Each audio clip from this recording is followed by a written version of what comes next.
माझे नाव आरवली गोविंद लहाने आहे. मी आत्ता 4थी ब मध्ये शिकते. माझ्या शाळेचे नाव गेनबा सोपानराव मोदी प्राथमिक प्रशाला आहे. मी आज तुम्हाला एक गोष्ट सांगणार आहे. गोष्टीचे नाव आहे आईच्या प्रेमाची किंमत. एका गावात गोपाळ नावाचा मुलगा आपल्या आईबरोबर राहत होता. एकदा त्याला शाळेत जमा खर्च आणि हिशोब कसा ठेवायचा हा धडा शिकवला गेला. त्या दिवशी तो विचार करतच घरी आला. रात्री झोपायच्या वेळेस त्याने एक कागद हातात घेतला व त्यावर काही लिहून त्याने तो कागद आईच्या उशीवर ठेवून दिला आणि मग स्वतः झोपी गेला.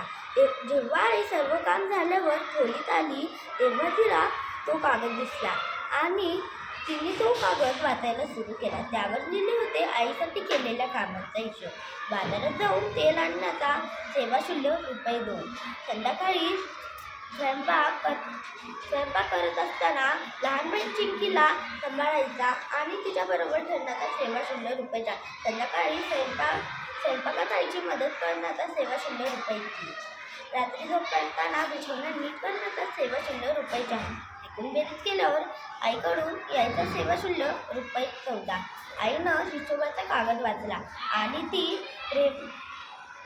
झोपलेल्या गोपाळकडे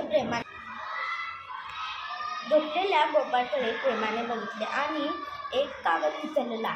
त्या कागदावर काहीतरी लिहून तो कागद तिने गोपाळच्या उशीवर ठेवला. दुसऱ्या दिवशी गोपाळ उठला आणि त्यानं त्याच्या उशीवर ठेवलेला कागद बघितला.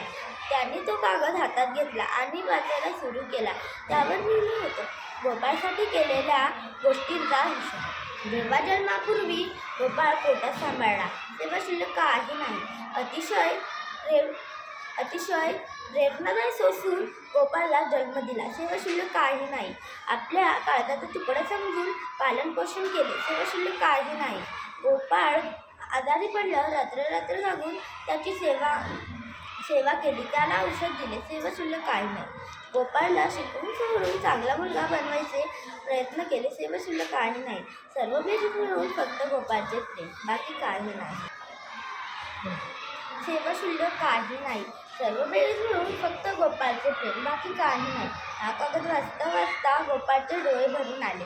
आईसाठी लिहिलेला कागद त्याने फाडून टाकला आणि आईजवळ जाऊन त्याने आईला घट्ट मिठी मारली. आईनेही गोपाळसाठी लिहिलेला कागद फाडून टाकला. गोपाळच्या मनातली भावना व्यक्त करण्याची गरजच नव्हती. त्याचे अश्रू पुरेसे होते त्याच्या मनातलं सांगण्यासाठी. धन्यवाद.